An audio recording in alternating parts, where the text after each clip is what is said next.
Okay, so today we have a fridge Kenmore made by Whirlpool. This is a bottom freezer, and has this panel. The issue here that the control board, even after turning it off, is just still running.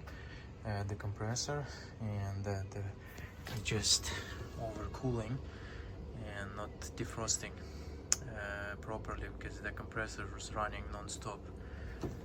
Right now we can hear still the compressor is at the back, still running. I did perform diagnostic test and it did the heater was working fine. So right now what we're gonna do, we're going to defrost the whole freezer. This all ice gonna go down, and we'll pull the fridge, clean all the water at the back, clean the coils if needed. I'll double check, and we'll replace the control board over here after reprogramming with the code that located on the sticker with the model number. We will put everything back and it should work fine.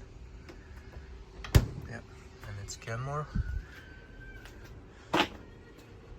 Yeah, that's all.